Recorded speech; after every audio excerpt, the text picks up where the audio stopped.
hour is here. Hold no punches! I'm real revolutionary right now. Support this man, Black Media. He makes sure that our stories are told. Thank you for being the voice of Black America, Roland. Stay black. I love y'all. All momentum we have now. We have to keep this going. The video looks phenomenal. See, this difference between Black Star Network and Black-owned media and something like CNN. You can't be Black-owned media and be scared. It's time to be smart. Bring your eyeballs home. You dig?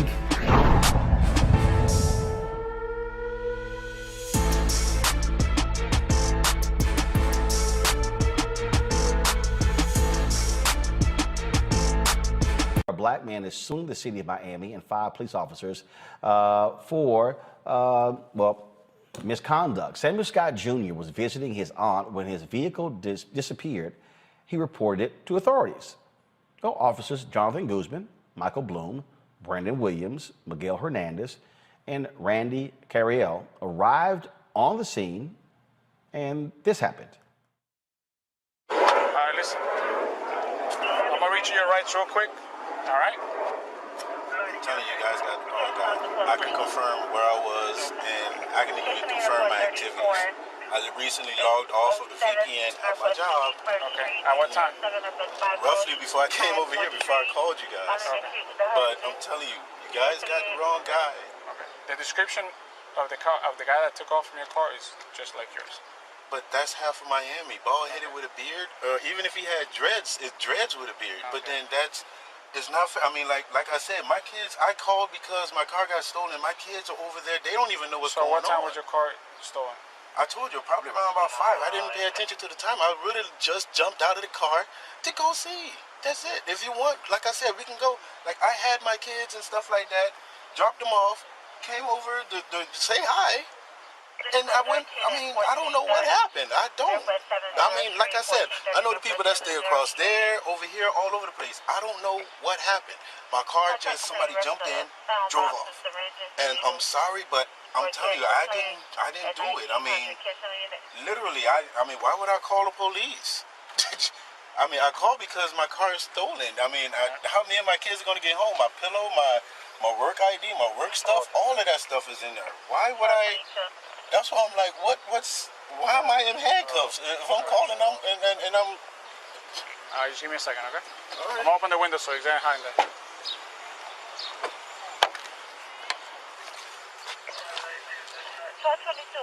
I mean, also, I don't really know, or look at my record, I've never been arrested. Hell, one good friend of mine is, like, City of Miami, Dennis Jackson. He used to be my pastor. My aunt's a retired City of Miami police officer. You never been arrested before? No. Sure about that? Yeah. Never been arrested. Ex-military, never been arrested. Okay.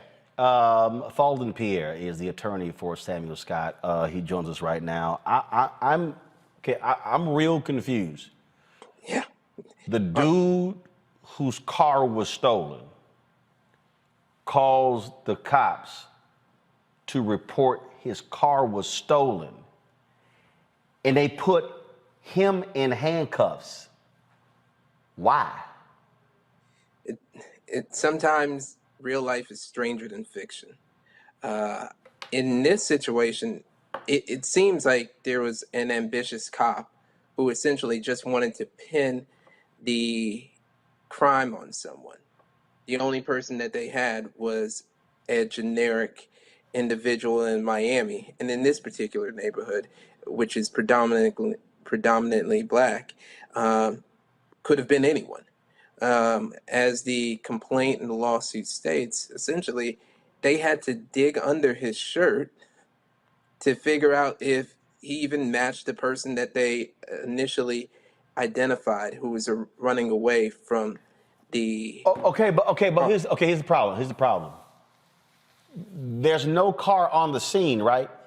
Yep. So the person who called him, he's in handcuffs.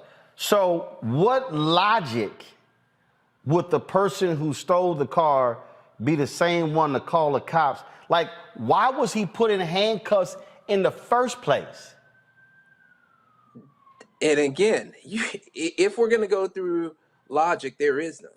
I mean, that's the whole gist of the lawsuit, is the fact that Mr. Scott called for assistance, but ended up becoming the victim. I mean, becoming the perpetrator when he was in fact the victim. So, Mr. Martin, I wish I could explain what makes someone arrest the person who actually reports his vehicle stolen, but I can't. Okay, so this is one of the things that sort of perplexes me that happens with these cops all the time. They come on a scene, they see a black person, and they immediately slap cuffs on them to sort of detain them, and then it's like, well, we'll figure everything out later. Yeah. Yeah. And in this situation, they kind of did more than just figure it out. They actually made stuff up along the way. And even though it was inconsistent with reality, but that was the whole fantasy. I mean, they not only said that he stole his own car, they said he was carrying he was basically in possession of a gun that was 2 miles away. They said he had possession of marijuana, which till this day, we still don't know where that came from. That's a fantasy in itself. So oftentimes when I do these cases, the police officers attempt to write down what has just recently occurred. And then they stick through it. I mean, they stick to the arrest affidavit up until the lawsuit. And even though it doesn't make any sense, and in this case, it didn't make sense at the beginning, but they usually have an ability to kind of like make it make sense. But in this situation, as you've eloquently pointed out, you can't make this make sense. Okay, hold no on. one calls. Okay, now I'm real. So hold up. Yeah. Car gets stolen, and they say a gun 2 miles away was used. Now they found a gun, but there's still no car, right? They found the gun in the car that was stolen 2 miles away. Okay, hold up. So his car was stolen. Yeah. They find a gun in the stolen car, and they say that was your gun. Exactly. Not realizing he reported it stolen. He reported his vehicle stolen. No, they knew he reported it stolen. One of the things that they had Mr. Scott do was write an arrest. I mean, I forgot what it's called. It's a witness affidavit form or a statement basically saying, I'm reporting my vehicle stolen. So they knew he did that at the inception. But for whatever reason, that's what was the basis for the false reporting of a crime, because they were saying, of course not. Your car wasn't stolen. You stole the vehicle. Matt, this is the kind of stuff that absolutely pisses black people off. Too often, Roland, the police start with the presumption of guilt when it comes to a black man, particularly a big black man. Big black men do not get the presumption of innocence. And that's the only reason this would make any sense, because it is wholly illogical that you would call the police and report your vehicle stolen, and then the police make contact with you and they take you into custody for the theft of your vehicle. It makes no sense. But thankfully for Mr. Scott, he's got an attorney as skilled as Mr. Pierre. He and I are in a group called the Civil Rights Collective, and he's a fantastic attorney. So I'm sure this will turn out the way it should. But it's a travesty that we have to even have this conversation, because it makes no sense whatsoever. Lee, and then people wonder why black folks are up in arms with these damn cops. Yeah, it's, common sense isn't so common all the time, right? The man called the police because his car was stolen, and you arrest him and impede on his civil rights for doing the thing he called them about. I mean, it's just, it makes you laugh, but it's sad at the same time. And here's the other thing. In the article, it didn't really state that in what you just showed, but it's my understanding that the officer turned off his body cam more than once as a part of all this. Y'all, that's troubling. Like that is really issues. I know many people get excited when they see that police officers have body cams because you feel like you can, it'll keep them in check, and then you can know what happens in instances like these. But here's some things that we got to be concerned about, y'all. In many of these jurisdictions that have body cameras, the officers can manually turn them off and on. That ain't good. The officers should not be able to turn the body camera off and on. They need to have the technology, and I know I'm getting a little technical, but they need to have the technology in any jurisdiction that has these body cameras where when they get out their car, it turns on. And when they get back in their car off the scene, it turns off. You shouldn't have the ability to turn off your body camera, because we saw what happened in other jurisdictions where things have gone haywire and you don't see that. So my brother representing this, man, keep the fight up, man. Just, because they need to begin to right some wrongs, not just in this case. I pray that, that he gets what is due for him, but also that y'all continue and see what y'all can do to fix some of these laws that are just bad, that impede on people's civil rights. Sheer madness. Well, certainly keep us updated on what happens in this case, and I hope your client gets as much money as he can. Yeah, I appreciate that, and I do think Mr. Scott appreciates it as well. All right, thank you so very much. All right then, folks, that's just, y'all, I got no words. I just, and then people are like, oh, why y'all so upset? Hello, and now they do this. We get caught in the criminal justice system.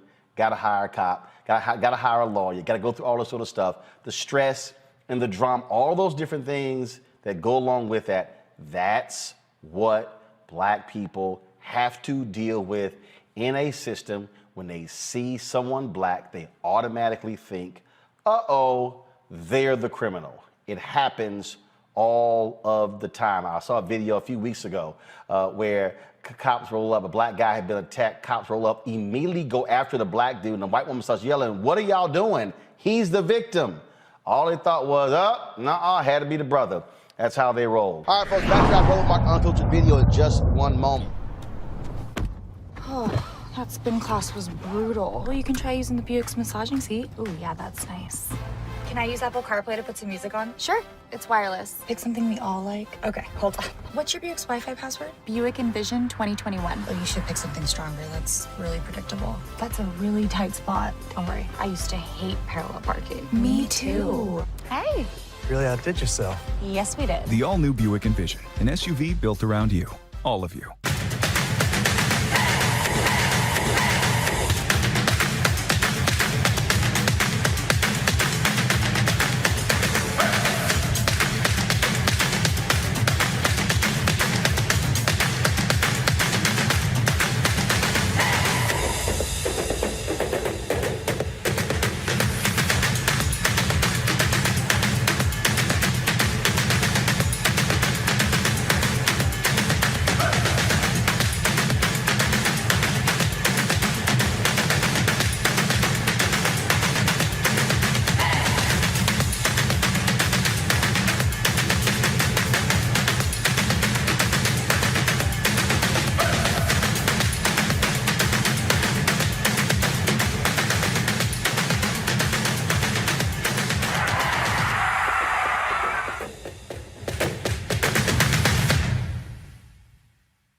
This weekend for the Bayou Classic, broadcasting live in partnership with Coca-Cola Friday and Saturday. You do not want to miss it. So Black Star Network will be on the scene. That's right, covering the Coaches Luncheon on Friday. We'll be broadcasting Friday night. Then, of course, we'll be broadcasting from the Fan Zone. There's a parade Saturday morning, broadcasting that. Plus from the Fan Zone, in addition, we'll be broadcasting the halftime. That's right, y'all. Don't worry about the rest of these folk. Don't worry about it. NBC doesn't show it. We'll be showing you the halftime show right here on the Black Star Network. I said I was going to play for y'all the news conference with Marilyn Mosby. She was hot today with the governor of Maryland. I was going to play some of that for y'all so you can see the steam that was coming out of her ears. So Governor Larry Hogan, he has been attacking her for the last several years, saying that she wasn't doing enough to end violent crime in Baltimore, even telling the Democratic Attorney General to take over cases in her jurisdiction. Well, he did it again today, and she's like, you know what? I got some words for you, Governor. Check this out.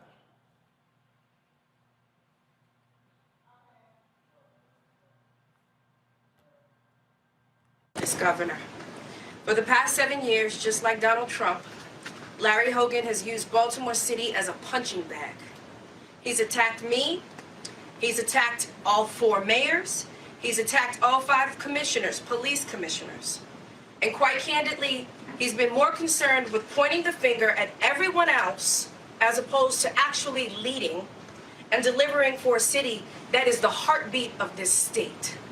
Just as he's done in the past, today's press conference was a political stunt with no basis whatsoever to call me or my office out.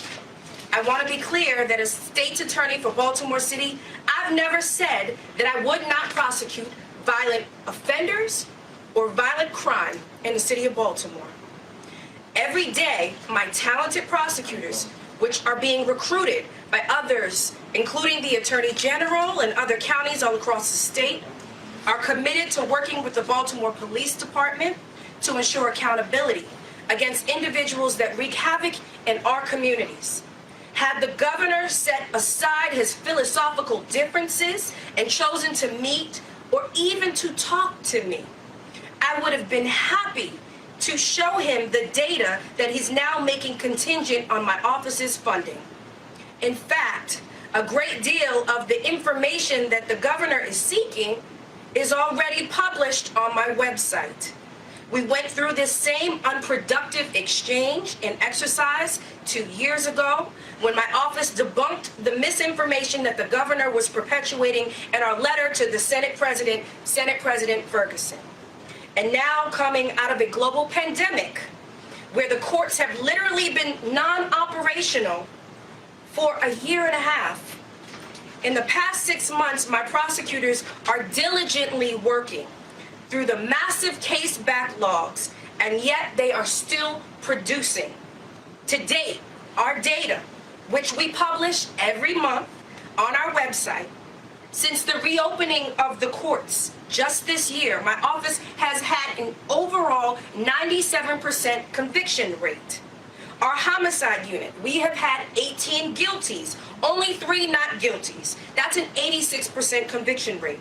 Our felony division, 187 guilties, 8 not guilties. That's a 96% felony conviction rate. Our gun violence enforcement division, 136 guilties, 7 not guilties, 95% conviction rate. Our narcotics unit, 375 guilties, 3 not guilties, 99% conviction rate. My attorneys, since the beginning of this year, have indicted over 123 homicides, 591 felonies. Our gun violence enforcement division, when we talk about getting guns off the streets of Baltimore, they have had 335 indictments. Our narcotics unit has had 866 indictments. I tell you this today because I stand by the work of my office. I'll provide the governor anything he desires because I know how much my prosecutors do for this city. Just this week, James Phillips was found guilty of 2 counts of assault in the first degree, 2 counts of use of a firearm in the commission of a crime of violence and associated charges. He was sentenced to 35 years in prison following his August 19th conviction.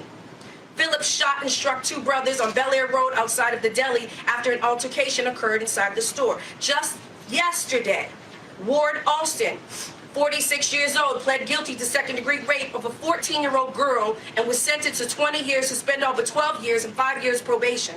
Alston followed the teen from a train station near Mondawmin to her bus, got off at her bus stop to pull her into an alley and to rape her. My prosecutors work every single day. And for the governor to come out today and say that my prosecutors, they don't do their jobs, that they don't prosecute violent criminals, that they don't sweat blood and tears for the safety of everyone in this city is a disgraceful lie. My prosecutors take violent crime seriously, and so do I. You got the sense that she's a little pissed with the governor? Understatement. She is razor sharp. And what we see Hogan playing politics. There was actually a commission called the Criminal Justice Coordinating Council that was in place until 2017 when Hogan defunded it, that was intended to, serve this exact purpose, to curb crime in the city of Baltimore. So it's about performative politics. It's not about anything else but trying to knock Marilyn Mosby down. And we know that he ain't going to do that because she's strong as they come. I heard a lot of receipts there, Lee. Ooh, boy, was she, ooh, and that was boiling. That had been simmering for a while, and then that thing boiled over. I know Marilyn, and you don't play with her. Don't play with her. And what I loved about it is she came back. She was intense. She was passionate. But she came back with facts. She's talking about her close rates and the number of cases and all of that. I love it, And when you're dealing with the law, I'm telling you, man, let the politics go, man. Let's just deal with justice. And we know, unfortunately, too often times justice is not the leading factor in so much of this. It's racially motivated, it's politically motivated, and things like that. But go on, Sister Mosby. I appreciate your passion.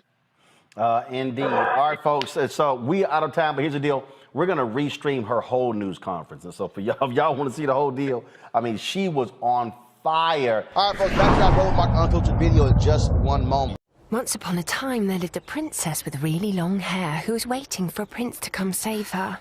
But really, who has time for that? Let's go. Feeling myself. I'm feeling She ordered herself a ladder with Prime one-day delivery, and she was out of there. I want some hood girls looking back at it and a good girl in my tax bracket. Now, her hairdressing empire is killing it.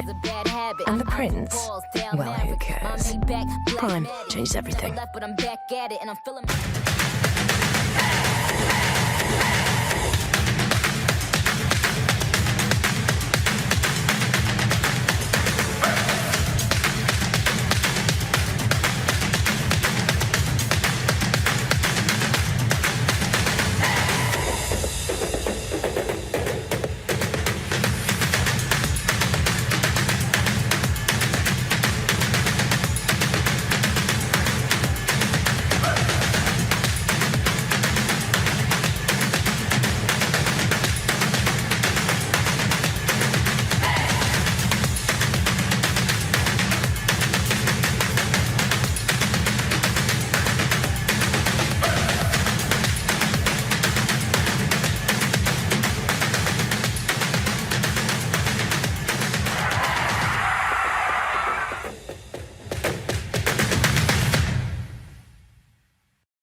This weekend for the Bayou Classic, broadcasting live in partnership with Coca-Cola Friday and Saturday. You do not want to miss it. So Black Star Network will be on the scene. That's right, covering the Coaches Luncheon on Friday. We'll be broadcasting Friday night. Then, of course, we'll be broadcasting from the Fan Zone.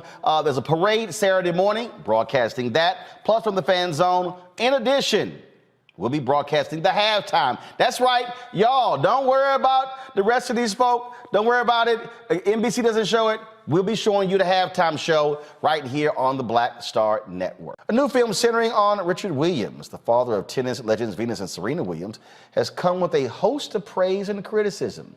King Richard shows the obstacles Williams faced as he secured lessons, training, and opportunities for his talented Black daughters in a white-dominated industry. The tennis stars were executive producers of the film, but they only did so after seeing the film. Now you've had critics, some of them Black, like Amanda Seales, some of them white, like Dr. Jess Taylor. She tweeted, "Did they seriously make a film called King Richard about the success of Serena and Venus Williams, but it's about their dad, Richard?"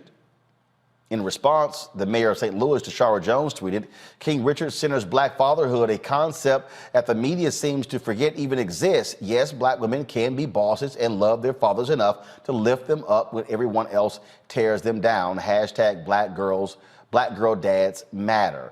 Bishop Talbot Swan tweeted, is a white woman seriously taking issues with a film about a strong black man raising his black daughters and being an integral part of their success? That's not the narrative you're used to, is it? By the way, Venus and Serena were producers. Why are you so pressed? Now, other stories have been written about this here, and I commented on this weekend as well. And frankly, it's trash, Omakongo. These individuals, they absolutely are trash. And what you see is this constant assault on black men. Look, I got no problem celebrating sisters. I got no problem when we talk about, again, in terms of, appreciating them. But to act as if there is a Venus and Serena without Richard Williams, you got to be stuck on stupid.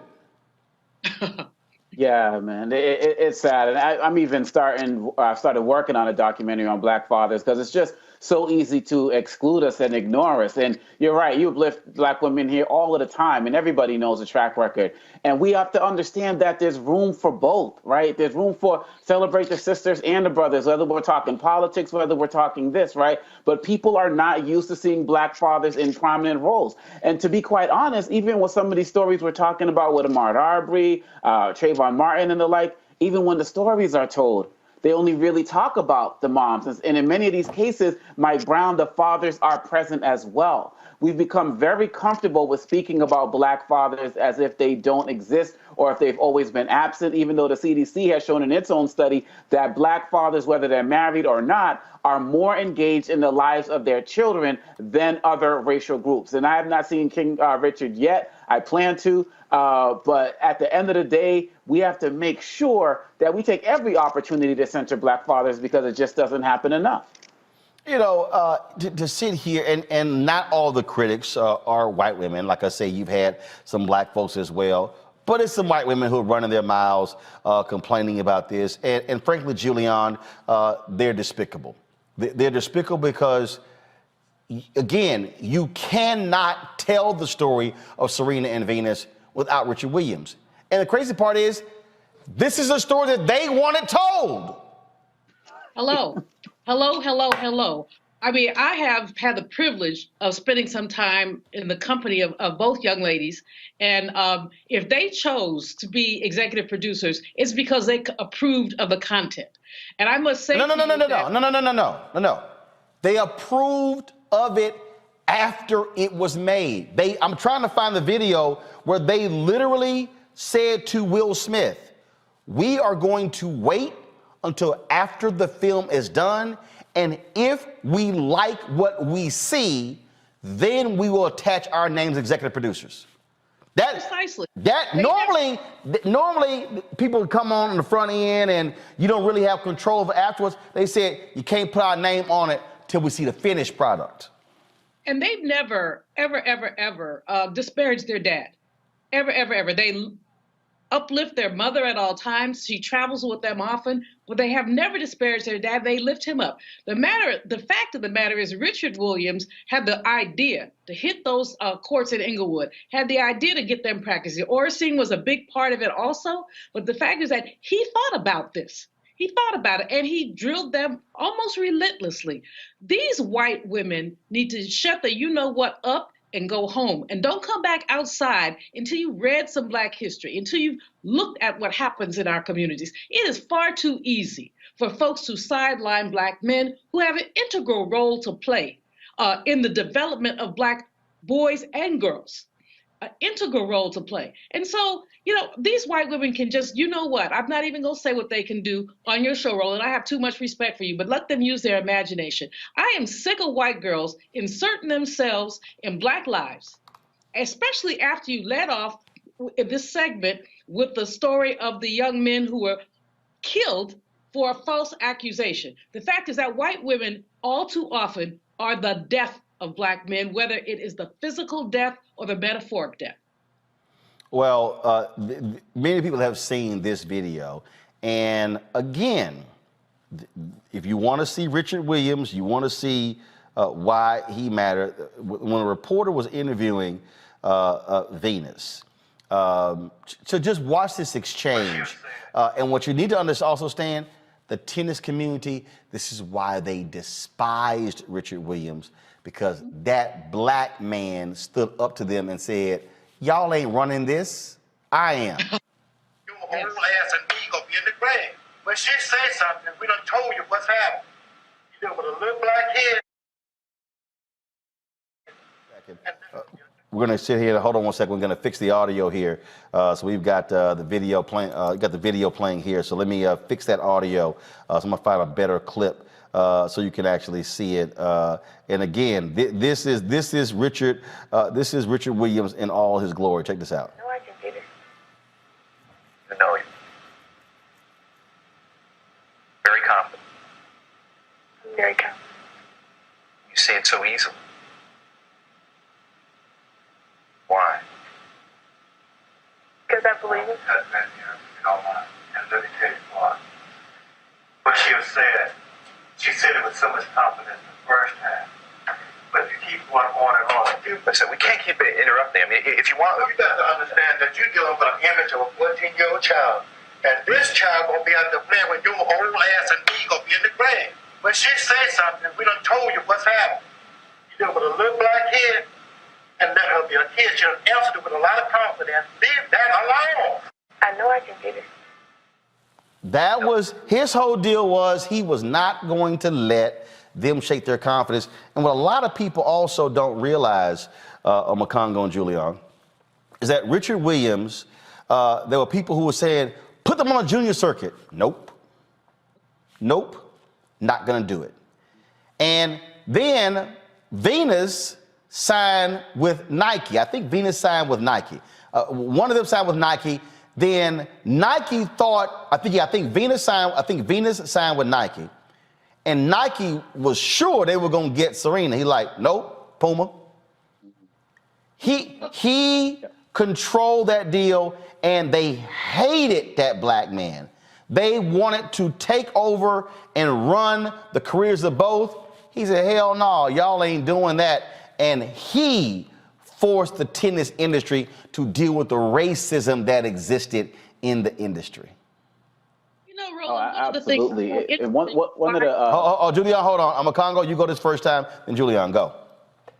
Well, one of the beautiful things about that video with the reporter is that, you know, he did that in front of her, you know, to show her the importance of not being scared and standing up. And that was very powerful. When you talk about tackling the racism in the industry, every time we watch them, you know, when you see other white tennis players, people talk about how graceful they are, but with the Williams sisters, it was always about how strong and forceful they are. You know, he understood all of that. He plotted this even before they were born, as they said.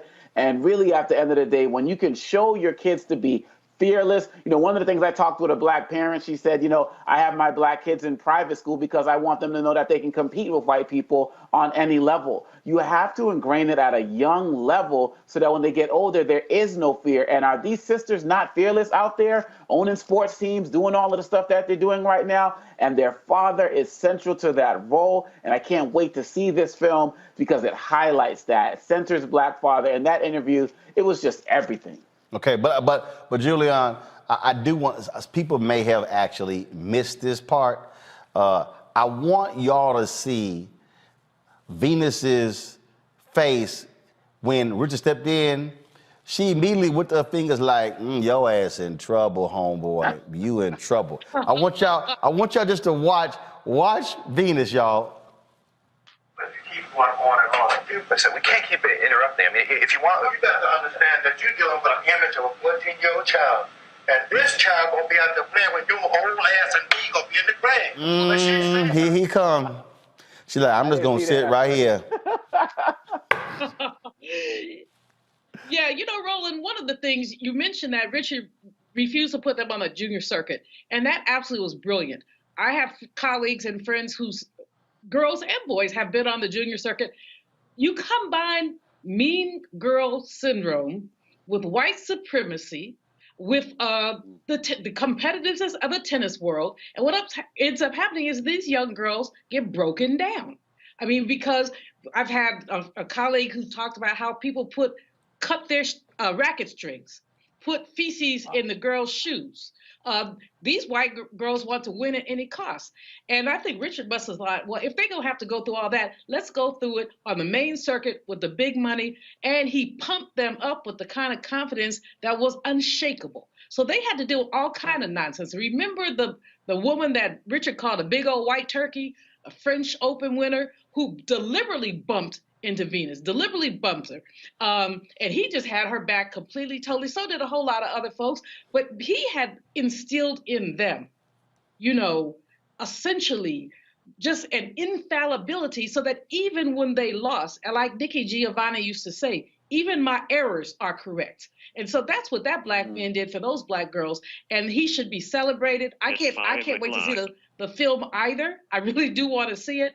But I want to say kudos to Richard Williams, kudos to Venus and Serena, kudos to Oracene Price. This is an amazing family, and to Isha and to Lendea, the rest of them, because that is a powerful family. Well, bottom line is this here.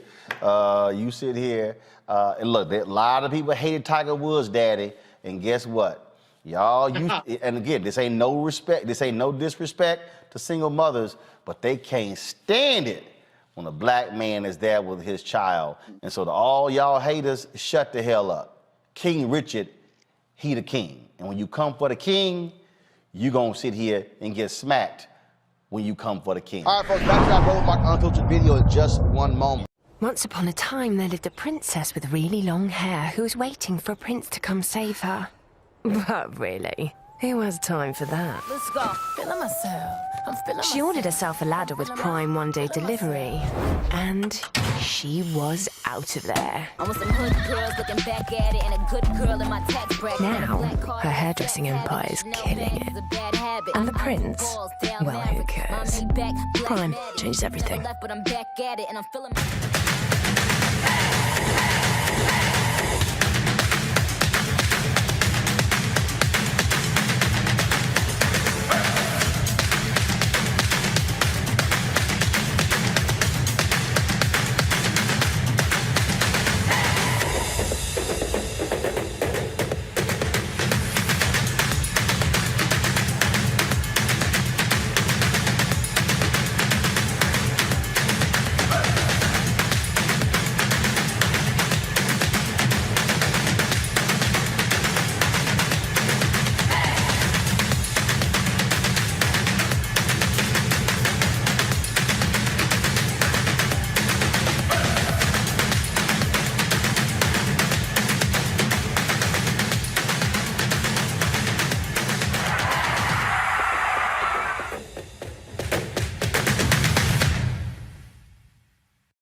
This weekend for the Bayou Classic, broadcasting live in partnership with Coca-Cola Friday and Saturday. You do not want to miss it.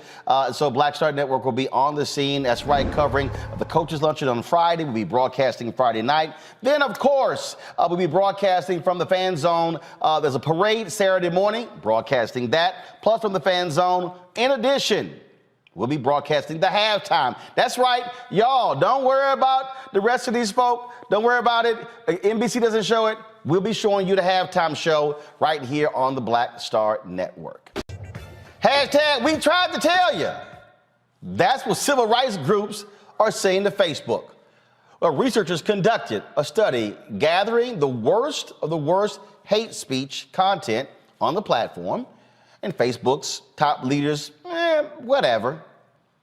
Slurs and comments against minority groups, including black folks, were most prevalent. However, Facebook decided to keep a, quote, politically neutral stance and maintain its current system. The system aggressively removes posts about whites and Americans more than any other group. But why do they also keep the information from the black woman who was auditing in the civil rights audit? Joining us now is the president and CEO of Color of Change, Rashad Robinson, one of these civil rights leaders who had been meeting consistently with Facebook on this issue and so many others. This Washington Post story should be no shock at all to you, Rashad, because y'all kept saying it. And Facebook, Mark Zuckerberg, Sheryl Sandberg, and the others kept giving y'all the runaround, and frankly, we're lying to y'all faces. So for years, I mean, Roland, you and I have talked, I feel like it's deja vu. We have talked about this multiple times over the last couple of years. And you've consistently covered this and brought this up when other folks didn't. But for years, we have been exposing this to the point where Facebook even hired a firm to launch attacks on us. And we only found out about that when the New York Times exposed it. So we have been through this time and time again. I'm going to pull in my panel real quick. This story is important, and what the work of these civil rights organizations is critically important, Makongo, because they said it. They were very clear, and Facebook kept giving them the runaround, and then finally they said, fine, we'll do a civil rights audit. But this report, which we only know because of the whistleblower, this report shows they hid the information from the black woman doing the audit. Yep. They've been a fraud from the beginning on this issue. And you see Sheryl Sandberg talking all this stuff about, lean in and all this other type of stuff and empowerment. And they've been using their platform to empower racists and extremists and help Trump build his following. And I remember those meetings when the civil rights organizations and Rashad Robinson and others went to them and had those conversations. I remember seeing all of that. And I remember them talking about all the pleas, and they lied to their face. And so I believe that it's really time that all of us who are not doing it, because you're doing it and the rest of us are doing it, all of who have Facebook platforms, we need to continue to use it to call out the company. They're only going to get better when we make them better. And we have to remember, they're doing this about black people, but they're letting hate speech go from these supremacists and extremists towards all other groups. So where are their Latino brothers and sisters who need to step up? Where's people from the Asian community? All of this hate that's been on the rise has been fueled in part by the Facebook algorithms because they know that it drives profit. They've been exposed 10 times over, and now we have to demand that they actually make the changes that so many organizations have been demanding they make for a very long time. They can't just change their name to Meta and think it's all going to be taken care of. Absolutely, Amisha. I mean, this is something, again, the civil rights groups, they were meeting with them, fighting with them, and all they kept getting was a runaround. And so what you had to the person that Rashad was talking about, this executive, that last name Kaplan, basically he was their conduit to the conservatives. Absolutely. And Roland, kudos to you because you brought this up on this show. I've been on the show before when you talked about this. What we knew and what civil rights organizations and civil rights leaders have known for a very long time is that Facebook has been used to quell them. Facebook has been used to shut down a lot of their organizing potential, meanwhile allowing for those who organized the January 6th insurrection, those who have organized Boogaloo Brothers and others who have taken on white supremacist mantras throughout multiple cities across America, as well as the projection of authoritarian-esque and authoritarian regime-like language across the platform has occurred time and time again, in large part because it's extremely profitable. What they recognize, what Facebook recognizes, is that they can make money off of white supremacy. They can make money off of anti-blackness. They can make money off of pushing anti-Muslim hate rhetoric. They can make money off of it. And I like the point that was previously made. It's not just black people. They are equal opportunity haters out here on Facebook. And they're making a ton of money off of these platforms that allow for the voice of those who are intent on making America as white as possible. Those individuals are able to continue to carry on that mantra unabated across Facebook. And they are absolutely fine hiding, quelling the voices of, and basically stumping out the organizing potential of civil rights groups and groups that are just trying to fight for equity. What we see in them talking about algorithm change and them talking about, trying to limit some of the capacity of these groups, the only groups they did it for were Black Lives Matter groups, were other civil rights organizations, were civil rights leaders who were calling out what's happening in the streets across America. Those are the only individuals who ever got punished or got kicked off the platform or got their voices limited in any way. And I think that this report is illuminating to many, but not to Black America, because we knew what Facebook was doing already. Let's go to Rashad Robinson. This is about money. It is about Facebook, again, minting money from right-wingers. That's what this is all about. It's about that, but it's also about a business model, right? So they're trying to keep their business model in place. So at every single turn, they're trying to avoid regulation. And obviously that always goes back to profit, but it's a bit trickier, because what they're trying to do here is keep this business model that allows them to have a set of immunity that no other companies have. So tech platforms have immunity under something called Section 230 of the Communication Decency Act, meaning that which was a bill that was written before these platforms were even the size that they are now. And what it allows these platforms to do is to have all this harm that happens on their platform, right? Running ads that can discriminate from people, keeping people out of job opportunities or housing opportunities. And then they can go in the courts and say that they are immune to civil rights law. And they are trying to keep that immunity in place, while there is a deep movement to actually remove certain aspects of that immunity. Immunity, whereas if a Facebook recommends that you follow certain people or recommends that you join certain groups, they shouldn't be immune to that because that's part of their product design, not part of free speech. They shouldn't be immune for paid advertisement that happens on their platform because that's about their business model. And so they are trying to avoid regulation. And as a result of trying to avoid regulation, they're willing to lie at every turn. And so Joel Kaplan, who is the director of policy and Brett Kavanaugh's best friend, did a lot of the quarterbacking for Supreme Court Justice Brett Kavanaugh's confirmation and was one of the guys in the suits during the Bush-Gore recount that was banging on the doors trying to prevent all of our votes from actually being counted, is now the policy director. Him and Sheryl Sandberg went to college together and I guess famously used to date. So Sheryl multiple times has told me that Joel Kaplan's not a racist and Joel Kaplan doesn't have a race problem, even though story after story shows that when issues come down the pike about actually addressing racial justice issues, Joel Kaplan stands in the way. But at the end of the day, all of this goes back to Mark Zuckerberg. He has 60% of the shares. He is chairperson and CEO. Back in the summer of 2020, I was on a Zoom call with Vanita Gupta, who was then at the Leadership Conference on Civil Rights, and Sherlyn Ifill from the NAACP Legal Defense Fund. And I challenged Mark directly about Joel Kaplan.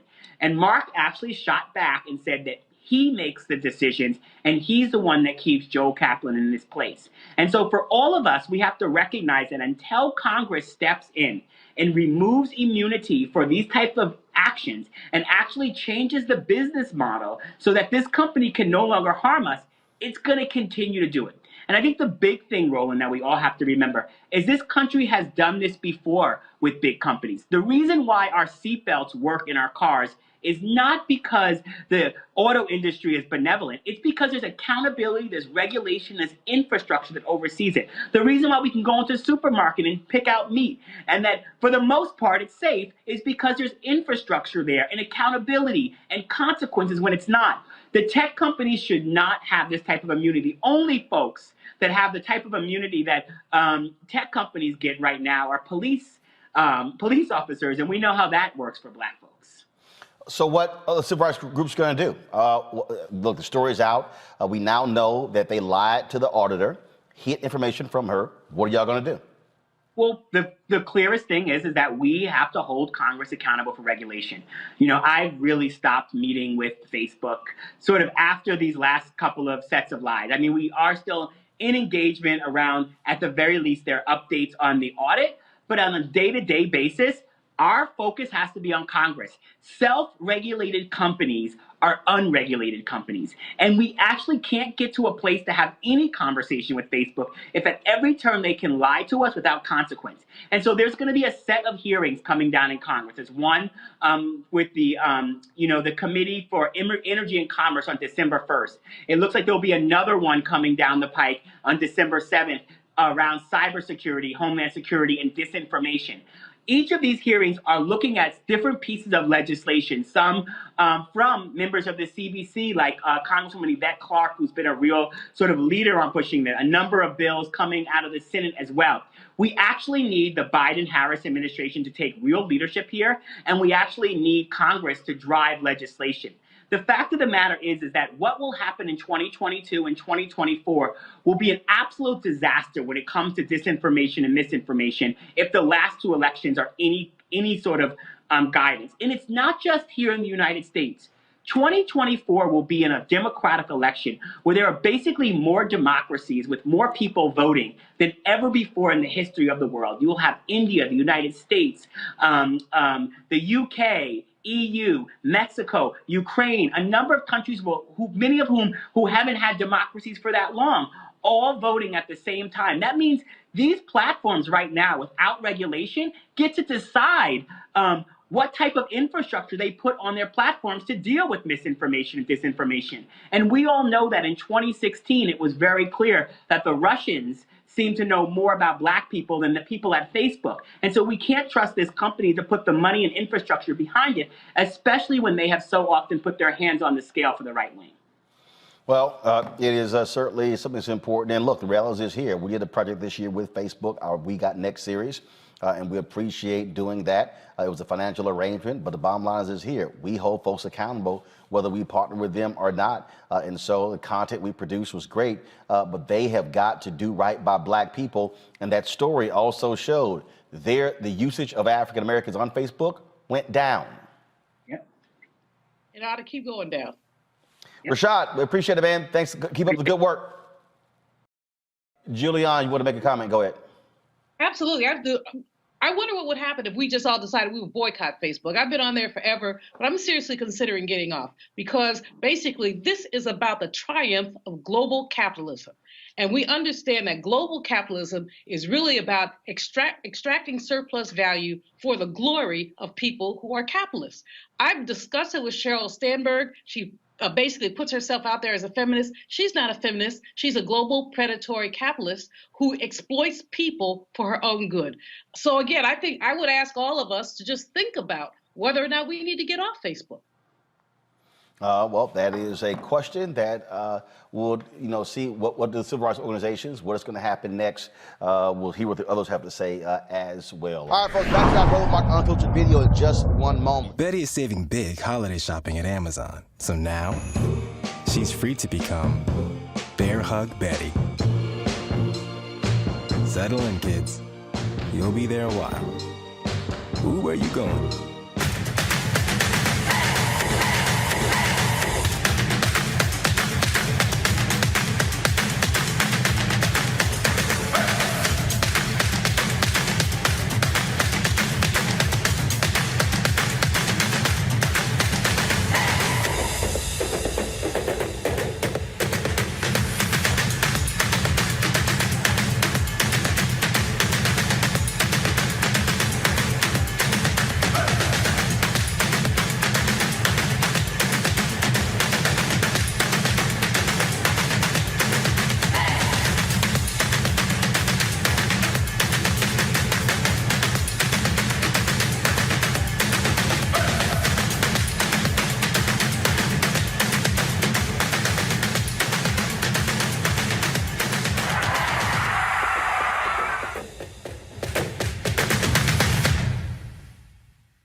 This weekend for the Bayou Classic, broadcasting live in partnership with Coca-Cola Friday and Saturday. You do not want to miss it. So Black Star Network will be on the scene. That's right, covering the coaches luncheon on Friday. We'll be broadcasting Friday night. Then, of course, we'll be broadcasting from the Fan Zone. There's a parade Saturday morning, broadcasting that. Plus from the Fan Zone, in addition, we'll be broadcasting the halftime. That's right, y'all. Don't worry about the rest of these folk. Don't worry about it. NBC doesn't show it. We'll be showing you the halftime show right here on the Black Star Network. Folks, Black Star Network is here. Hold no punches. I'm real revolutionary right now. Support this man, Black Media. He makes sure that our stories are told. Thank you for being the voice of Black America, Roland. Stay black. I love y'all. All momentum we have now, we have to keep this going. The video looks phenomenal. See, there's a difference between Black Star Network and Black-owned media and something like CNN. You can't be Black-owned media and be scared. It's time to be smart. Bring your eyeballs home. You dig?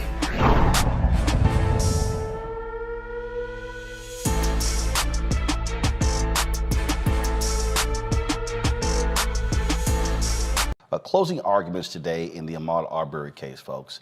And racism was just up front as the attorneys, as the white attorneys for the three white men on trial for killing Arbery, for lynching him, just said some of the most heinous, despicable things in an effort to get the jury to agree with them, to find them not guilty.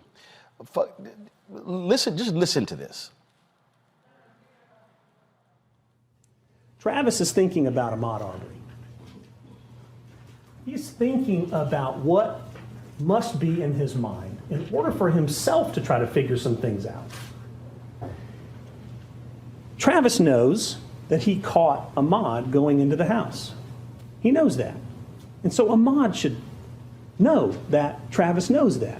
He knows that Ahmaud has been down on the dock, and that Ahmaud should know he's been down on the dock, that he's been on someone else's property. He's got to know that by now, Travis is thinking. He knows it's not his home or his house under construction. He knows that he's been caught sneaking around in the bushes. Travis is the one that caught him. He knows that there's been a confrontation about that. He knows, he believes Mr. Arbery's got to be, this guy, this man has to understand that these things have taken place, that he had headlights on him, that somebody was trying to talk to him about why he was out after dark in front of this house and he didn't respond. If I say to one of you, hey, how are you doing? And you just look at me and you walk away, you know you've looked at me and walked away. You know that.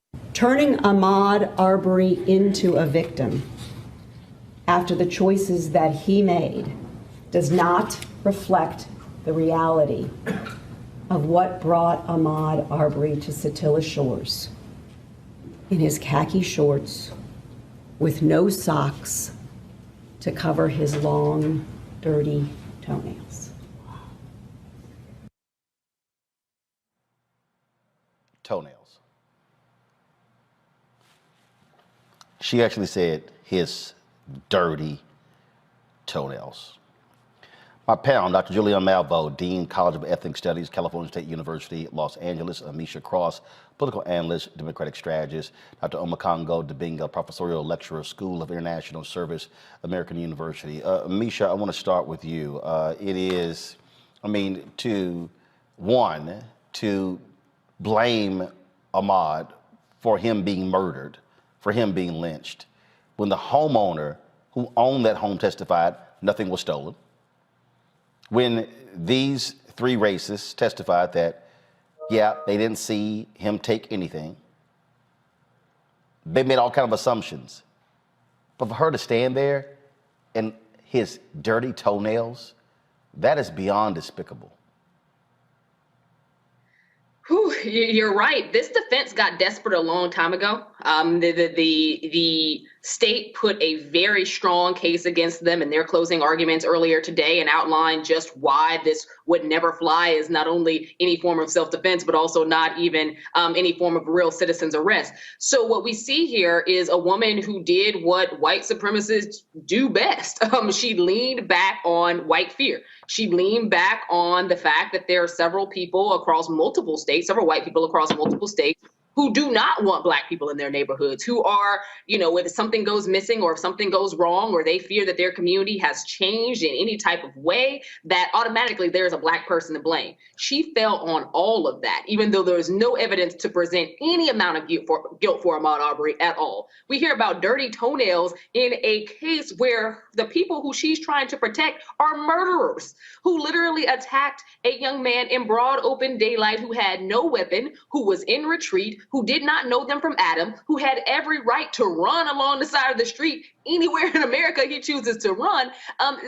It was just really frustrating to watch, especially in the closing argument. This is the moment in which you're supposed to make the best case you can for the last thoughts of the jury before they go back and they make their decision. I think that because of the desperation that this defense feels at this point, they're leaning back on the one thing they know and that we've seen from some of the residents from Satilla Shores who have sat on the witness stand at this point. There are some innate racist thoughts within these individuals. And I think that because this is a jury of the McMichael's peers, be mindful, this is a jury of the McMichael's peers. This is not a jury of Ahmaud Arbery's peers. There happens to be an idea that if she can at least place one seed of fear of just a black man being there, being in a neighborhood that she doesn't believe that he should have been a part of at all, then that's enough for them to either lessen the sentence or not convict at all. Julian, Prosecutor Linda Dunikowski really laid it out and made it very plain for the jury in her closing arguments. Listen. So what are you going to hear? I don't know what they're going to say. They're good. They're good defense attorneys. They're going to get up here, and I'm the state is so worried that they're going to make it seem so reasonable, that everything that Travis did and Greg did is just so reasonable. I'm just going to ask you, use your common sense and put your thinking caps on. But this is what I anticipate, what we anticipate they're going to say. The victim started it, or you're going to hear that he was the aggressor, okay, because he was running towards Travis McMichael, but he was running away from Mr. Bryan, who'd already tried to hit him with the pickup truck. And Greg McMichael said it. He was trapped like a rat. He knew there was nowhere else to go. You know? Or they're going to tell you that, ladies and gentlemen, this is really about the front of the pickup truck. Forget everything else. It was all about the front of the pickup truck. And they're going to try and make it seem like, well, he attacked Travis McMichael. He very well might have. We can't see. What we know is his hand was like this, right? Doesn't matter. You know why it doesn't matter? Because they weren't committing a citizen's arrest. They weren't in fear, real fear, of imminent danger from Mr. Arbery. They were committing the 4 felonies. That's what they were doing. You're going to hear, we weren't committing felonies, we were doing a citizen's arrest, we weren't trying to provoke him into defending himself. You're probably going to hear this. Yes, we pointed a shotgun at him to get him to comply with our orders. Not sure why anyone should comply with their orders, to stop and talk to us, but there was no reason for him to defend himself against us, because this was a citizen's arrest. Ladies and gentlemen, this is the bottom line. As I said in opening, I'm going to say it to you again. This was an attack on Ahmaud Arbery. They committed the crimes. They committed the 4 felonies. They attacked him. They shot and killed him.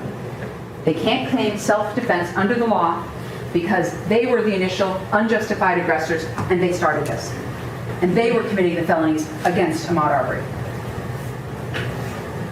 They have to somehow justify their actions by claiming citizen's arrest. I'm going to remind you once again, evidence from the witness stand, they never, ever said on February 23rd, 2020, that they were doing a citizen's arrest or trying to arrest him.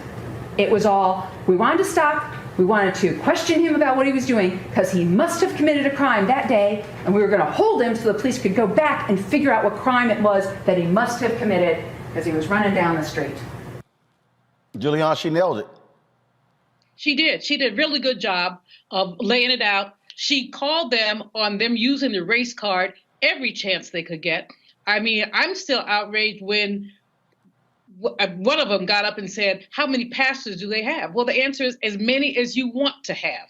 I mean, what they underestimate is the connection in the Black community. But even more than that, she was extraordinarily thorough. She put it out there. She used their words against them.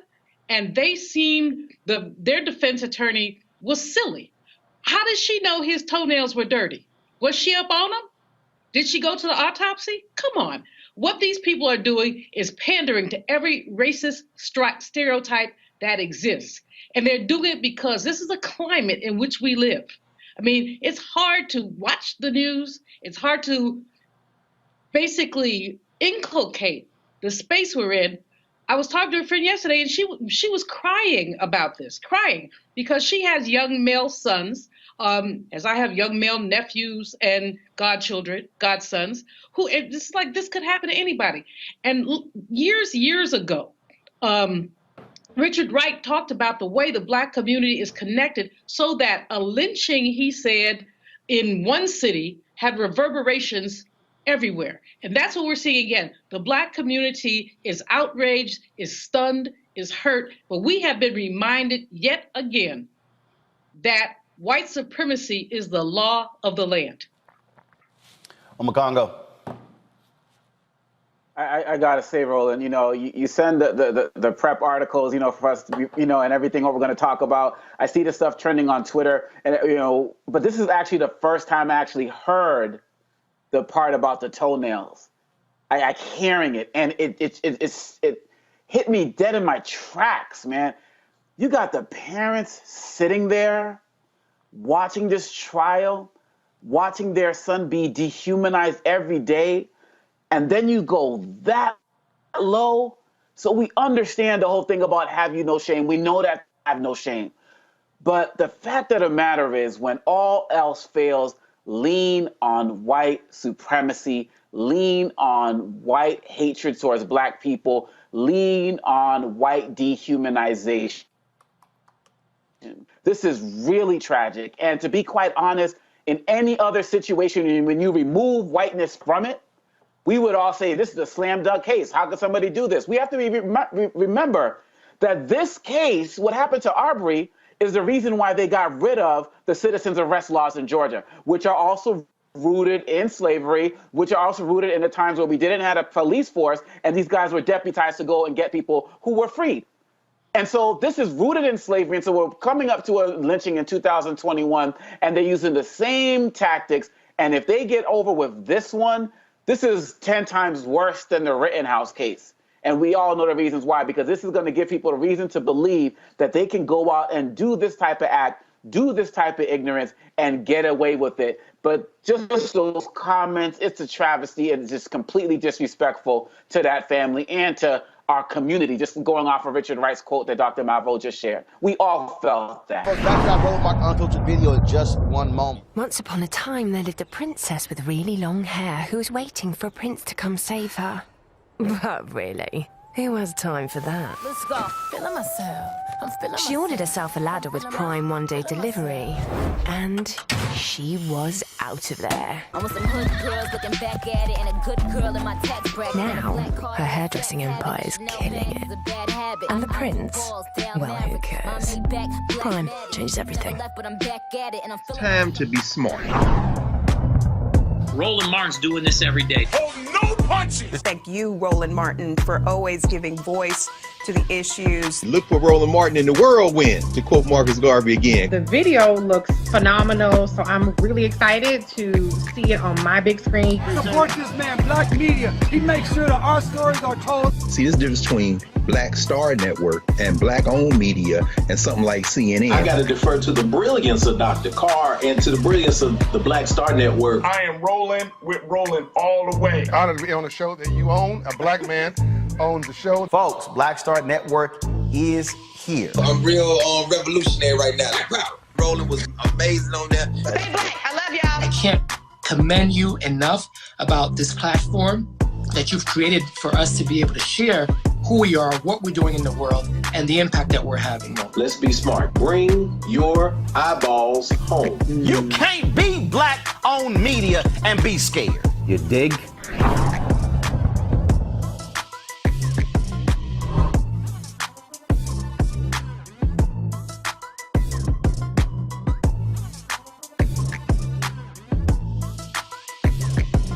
Folks, the Justice Department, they've released a new video showing the actions of those moral degenerates who tried to storm the U.S. Capitol on January 6th. Yes, I call them white domestic terrorists. And you had some black folks and others thrown in there, but they were largely white folks who wanted to overthrow the Capitol to stop them from certifying the election for now President Joe Biden. They did so at the behest of that thug, Donald Trump.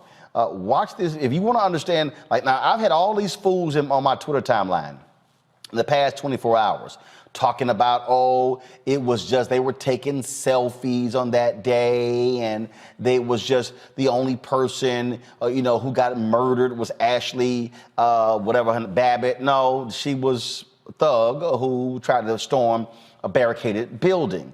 So if you want to understand all these people and how they're now they're claiming false flags, check these fools out. Watch this video. Close this door in the U.S. Capitol, but you see these fools on the other side trying to use chairs and trash cans to keep the door open. Oh, you see them attack a police officer with a trash can? You see that? This is actually what happened. The video was just released. You see how many of them, wearing gear. And so I had a bunch of these old thugs on my Twitter timeline talking about how, they were peacefully escorted into the Capitol. They were allowed in, no problem, by the police. Really? That's what we're seeing right here? That's what we're seeing right here. This shows you the thugs, the terrorists that Donald Trump unleashed on the United States Capitol on January 6th, and for every single person on Mokongo who continues to try to make excuses for these shameful thugs, shame on them. Yeah, definitely my first time seeing that one. And it speaks more to the point of why Alex Jones was subpoenaed along with some others today, because they talked about the January 6th commission. They have the receipts, man. They talked about all of the stuff Alex Jones said, what he said while he was there, where to go, and the like. This was all orchestrated. And not only were these guys in there committing acts of terrorism, they thought that Trump was going to be with them because he said, I'm going to be there with you, and then went back to his little bunker to watch all of this go down. One of the challenges that I have a problem with is that we are not seeing cameras in these federal trials of these guys, because they look all big and bad when they're down there at the Capitol, but when they get in front of these federal judges, they are whimpering, apologizing, and the like. They all need to be put in jail. They all need to be, and on top of that, they were cowards. You're going to push a woman through that window and not go in there, on some man stuff, and you're supposed to be all big and bad. These are like terroristic cowards, man, and they all need to be incarcerated for the maximum length of time. And speaking of time, I just feel these trials are taking way too long. I know we got the QAnon quote-unquote shaman, who got 40-plus months, and some other people, but it's been too long, Roland, and some of these guys are just walking free, chilling, they'll be in federal court, apologizing, and then they'll go on like Fox News and say, oh yeah, this is a persecution. I'm glad you're showing these videos, man, because they all need to be put on blast, and all your Twitter feed family or not family, more like foes, need to see that as well. Bottom line here, Julian, these are thugs, and I can guarantee you, first of all, that would have never happened with black people, because when Black Lives Matter came to protest in the Capitol, they had massive security force. That's how they treated black folks. They allowed these crazy, demented, deplorable white folks to run amok. Crazy, demented, deplorable hoodlums. And again, the flip is always, if this were black people, what would have happened? There would not have been one dead person. There would have been armies of dead people, dead black people, because we are not allowed to act out our rage, but these folks act out. And then it was not even about their rage. It was about their sense of entitlement. They wanted the orange orangutan to be president. Orange orangutan lost the election. They could not stand the fact that they lost the election, and so they decided to overturn it. Like Mokongo, I had not seen that video before, but that video is outrageous. But the entire situation is outrageous, and even more outrageous is the fact that you still have people lying. You still have that orangutan running around saying the election was stolen. No, the only thing that was stolen was his brain, and some years ago. So I look at that and I shudder, because the level of inequality, and again, as I said earlier in the program, Roland, the persistence of white supremacy, that is why Mokongo is taking so darn long for these trials to happen, because there are sympathizers. They could not have done any of this stuff had the Capitol, some of the Capitol Police, some members of Congress, and other people enabled them. And those are also the people who need to go to jail. Absolutely. There is no doubt their involvement in that. All right, folks, back to our Roland Unfiltered video in just one moment.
town this weekend for the Bayou Classic, broadcasting live in partnership with Coca-Cola Friday and Saturday. You do not want to miss it.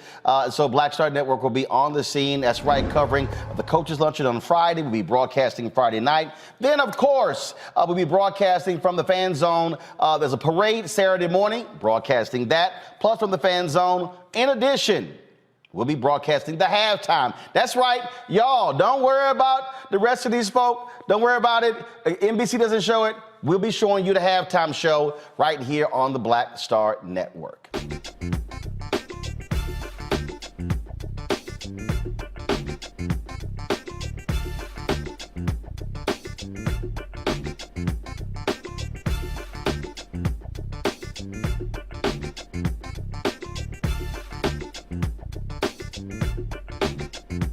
In Missouri, charges have been dropped against a former Missouri cop who shot a black woman in the back for allegedly stealing from a grocery store. Julia Cruz says she meant to use her taser when she shot Ashley Fountain Hall in 2019 after grocery store workers called the police about the alleged theft. After restorative justice mediation session and a $2 million payout from the city of Ladue to the victim, the assault charges were dropped. Okay, I'm Matt. The sister gets shot in the back by the cop. How do you factor in the $2 million settlement in dropping the? Just what the hell? Shoot somebody in the back. Taxpayers, y'all pay the settlement. I apologize. We're done. It shouldn't be factored in at all. And this seems to me like a circumstance where the prosecutors may have done something different than what the victim may have wanted. I know it was a restorative justice mediation, but what I mean is that the prosecutors could have elected not to go that route. What I do think is interesting about this case, though, is the prosecutor, Wesley Bell, is a brother and is one of the well-known progressive names around the country. And his case was actually mediated by Carl Racine's office, which is out of D.C. So I'm assuming in this case, they really thought the evidence was compelling, but on its face, it is problematic. And I don't see how you allow this to happen because she claimed that she wrongfully reached for her gun rather than for her taser. But, you know, she did serious injury to this woman, obviously, because the city thought it appropriate to pay her $2 million. So I'm not sure why they didn't go forward with the charges. I'm not sure this is the appropriate case for mediation. According to this KMOV story, Lee, it says that the dismissal stems from Hall's request following restorative justice mediation, a process where the victim and offender participates together to resolve matters. The facilitator said bail made it possible for the women to find a resolution. Okay, I'm just trying to understand. Okay, what is the resolution? I don't understand. If you shot somebody in the back, the civil resolution is completely different than, frankly, your actions. So, you know, y'all gonna make me go to law school, man, because I'm interested as well, because on the face of it, it does look like, you know, the answer is the $2 million, right?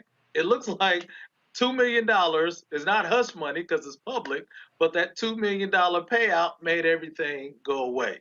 And, you know, legally, my brother could talk about that even more, but it just doesn't seem right. It seems, again, right, like a white officer is getting the benefit of the doubt for an action that could very well have been a mistake. Let's be clear. I don't fully know enough about it, and it's hard to get in the mind of people and in terms of what they were thinking when it all transpired. But it just, again, seems that this person... All right, folks, back to that Roland Mark unfiltered video in just one moment. Oh, that spin class was brutal. Well, you can try using the Buick's massaging seat. Oh, yeah, that's nice. Can I use Apple CarPlay to put some music on? Sure, it's wireless. Pick something we all like. Okay, hold on. What's your Buick's Wi-Fi password? Buick Envision 2021. Oh, you should pick something stronger. That's really predictable. That's a really tight spot. Don't worry, I used to hate parallel parking. Me too. Hey. Really outdid yourself. Yes, we did. The all-new Buick Envision, an SUV built around you. All of you.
town this weekend for the Bayou Classic, broadcasting live in partnership with Coca-Cola Friday and Saturday. You do not want to miss it. So Black Star Network will be on the scene. That's right, covering the Coaches Luncheon on Friday. We'll be broadcasting Friday night. Then, of course, we'll be broadcasting from the Fan Zone. There's a parade Saturday morning, broadcasting that. Plus from the Fan Zone, in addition, we'll be broadcasting the halftime. That's right, y'all. Don't worry about the rest of these folk. Don't worry about it.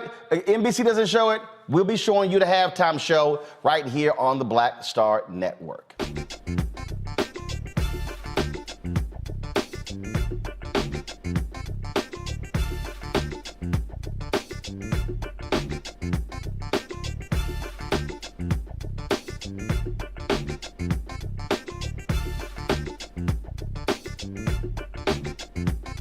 Remember the story out of New York where a judge pretty much let this white guy off, rich white kid who raped 4 girls, said, he really shouldn't go to prison. Now a Maryland judge has sentenced a police officer convicted of rape to 4 years in prison, but ruled he can stay on home detention while he appeals his cases. Former officer Anthony Westerman was sentenced on Friday. In August, he was convicted of second-degree rape concerning a 2017 incident and second-degree assault for a 2019 incident. Maryland State's attorney says Westerman is unlikely to go to prison because his time on a house arrest will count toward his time served, and the appeals process will be lengthy. The judge literally said that, well, there was no psychological damage here, so no need. Matt, if people want to understand why we can't skip over those judicial races when voting, these 2 cases tell us why. That this is a white cop who raped 2 people is the answer to why we're even discussing this. The thing that's really important to know is both of these cases were tried to the judge without a jury.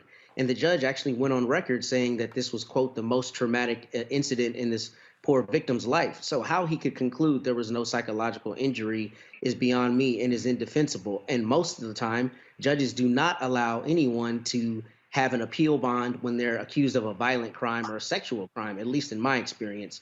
So to not only give him 4 years of home confinement, but to do so while he's appealing the case, to me is only because he's an officer and frankly because he's got the right complexion for that judge's decision, not because it makes any sense.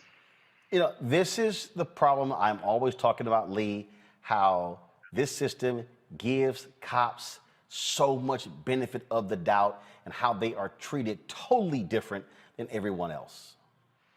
Yeah, man, it's a big challenge, and that's why, you know, you're talking about paying attention to all of the races and making sure that people are not getting in these offices that don't share our values and all of that. Man, look, this is the reason why we got to have the George Floyd Justice and Policing Act passed, right?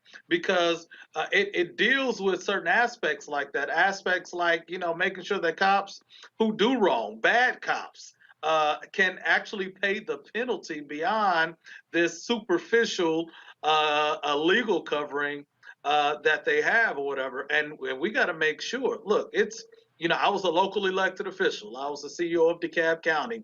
Our police department at its peak was like 1,000 police officers. And we had some tough challenges, good officers through there, but like in anything, there's some bad apples as well. And when they're bad apples, you got to get rid of them. But the challenge is legally, it makes it difficult to get rid of the bad apples and issues like this, whatever. You got this guy and you got a judge and a law enforcement officer that both should be out of a job. Well, one definitely is out of a job, but he's not going to really pay the full penalty for it, man. It does seem like, you know, as a black man, I look at all of these stories, man, and I'm like, yeah, we can't catch a break when we should catch a break, and then we pay an over penalty when we should be given a break or we should be rendered, you know, innocent in all this. Yeah, I mean, it's just crazy when we see these cases. All right, folks, back to our road mark unfiltered video in just one moment. Are the stars out tonight?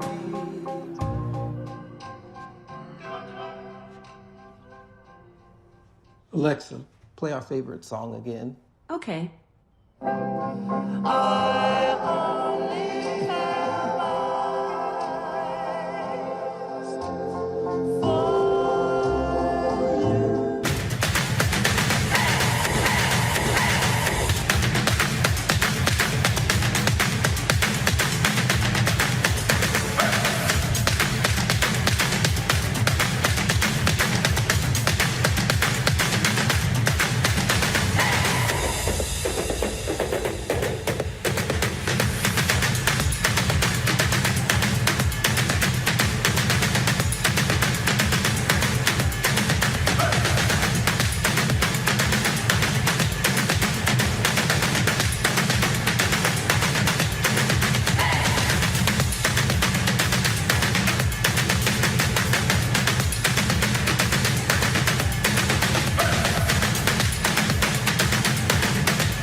This weekend for the Bayou Classic, broadcasting live in partnership with Coca-Cola Friday and Saturday. You do not want to miss it. So Black Star Network will be on the scene. That's right, covering the Coaches Luncheon on Friday. We'll be broadcasting Friday night. Then, of course, we'll be broadcasting from the Fan Zone. There's a parade Saturday morning, broadcasting that. Plus from the Fan Zone, in addition, we'll be broadcasting the halftime. That's right, y'all. Don't worry about the rest of these folk. Don't worry about it. NBC doesn't show it. We'll be showing you the halftime show right here on the Black Star Network.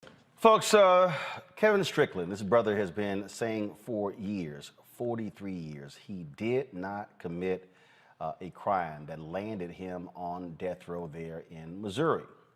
Republicans in that state kept fighting, trying to keep him in prison.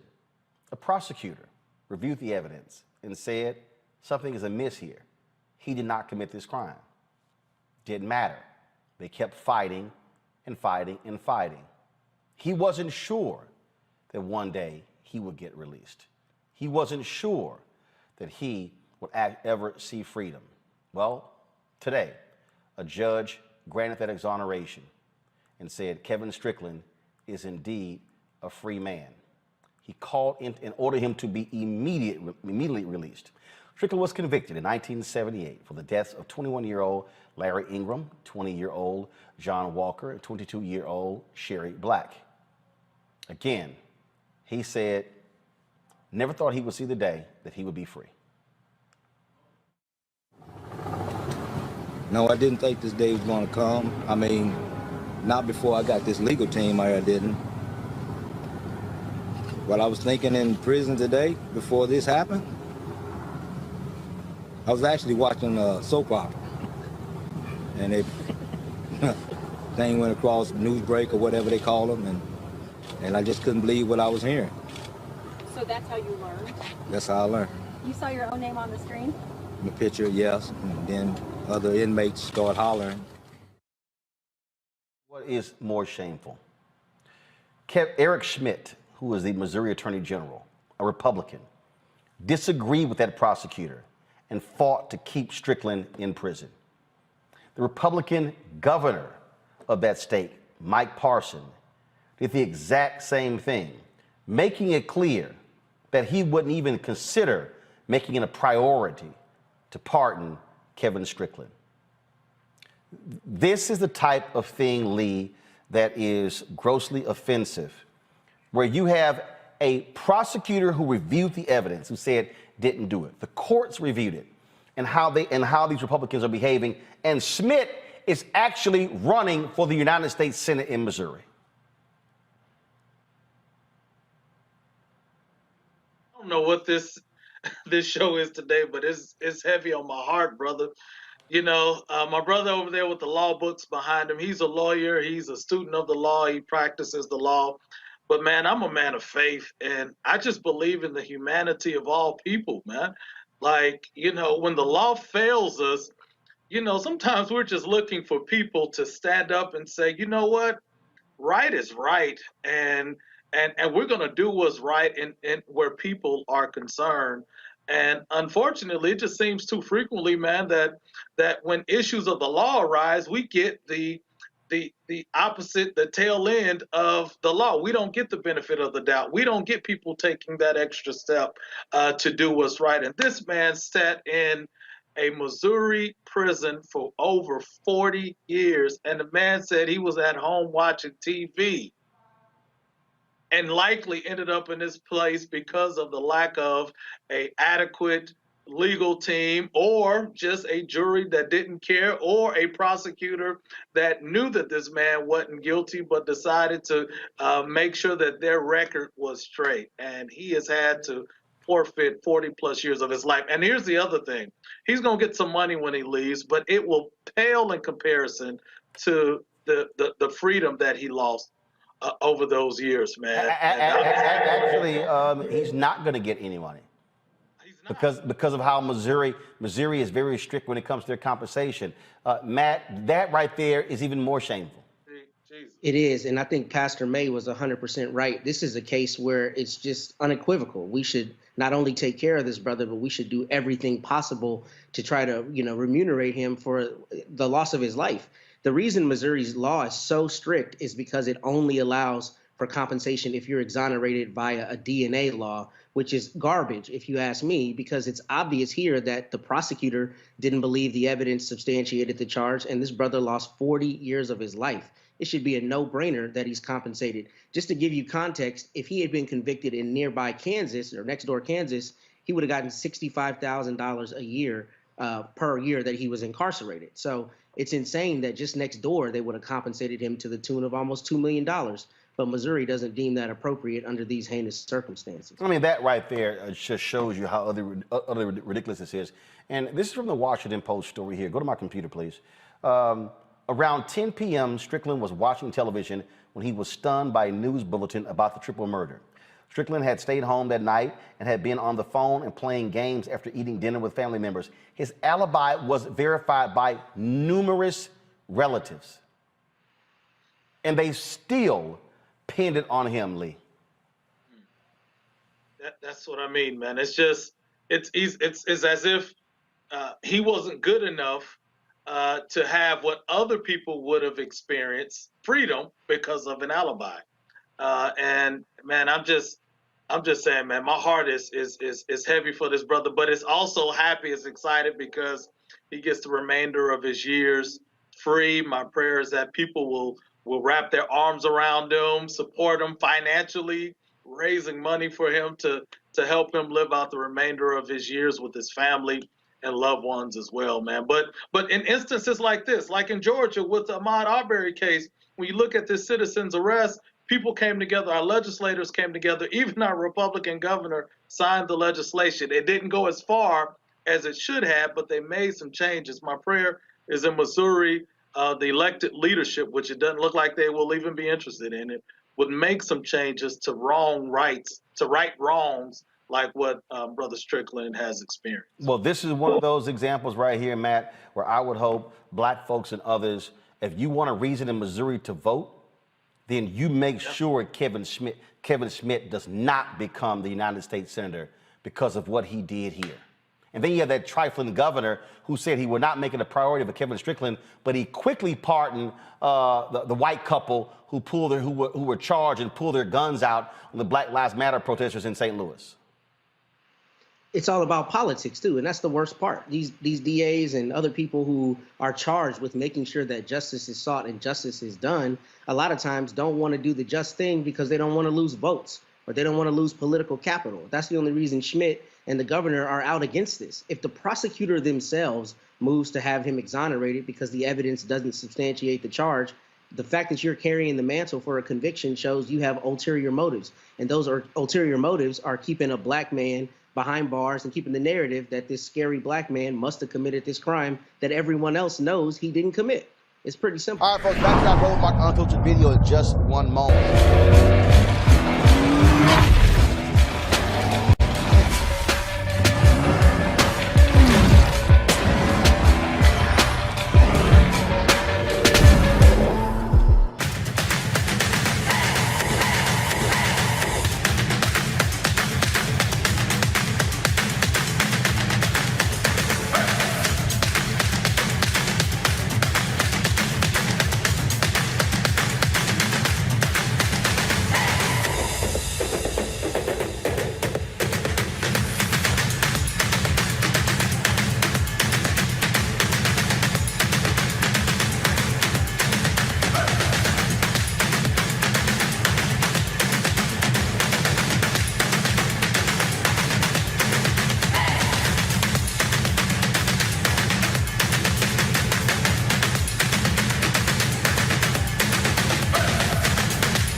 this weekend for the Bayou Classic, broadcasting live in partnership with Coca-Cola Friday and Saturday. You do not want to miss it. So Black Star Network will be on the scene. That's right, covering the Coaches Luncheon on Friday. We'll be broadcasting Friday night. Then, of course, we'll be broadcasting from the Fan Zone. There's a parade Saturday morning, broadcasting that. Plus from the Fan Zone, in addition, we'll be broadcasting the halftime. That's right, y'all. Don't worry about the rest of these folk. Don't worry about it. NBC doesn't show it. We'll be showing you the halftime show right here on the Black Star Network.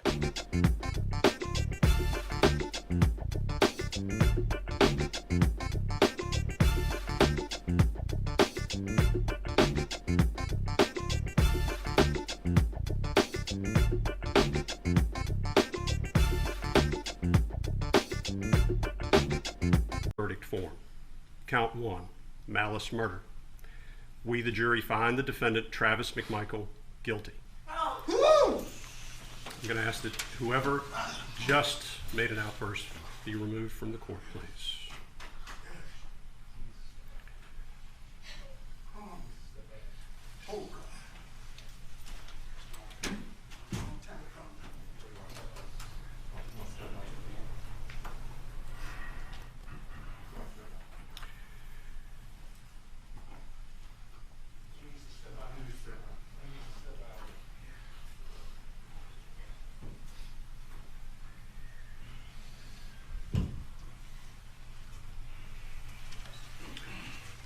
As this court has indicated, I ask that there be no outbursts in the court, and I expect as much from the gallery. Please respect the court's desire for this as we move forward. If you feel like you need to make a comment or otherwise demonstrate with respect to the verdict, I do ask that you step out of the courtroom now.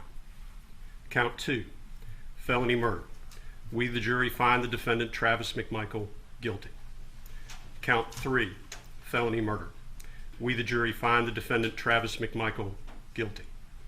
Count 4, felony murder. We, the jury, find the defendant, Travis McMichael, guilty. Count 5, felony murder. We, the jury, find the defendant, Travis McMichael, guilty. Count 6, aggravated assault. We, the jury, find the defendant, Travis McMichael, guilty. Count 7, aggravated assault. We, the jury, find the defendant, Travis McMichael, guilty. Count 8, false imprisonment. We, the jury, find the defendant, Travis McMichael, guilty. Count 9, criminal attempt to commit a felony. We, the jury, find the defendant, Travis McMichael, guilty. Dated this 24th day of November, 2021, signed by the foreperson. Have a seat. As to Gregory McMichael. In the Superior Court of Glenn County, the state of Georgia versus Greg McMichael, case number CR20000433.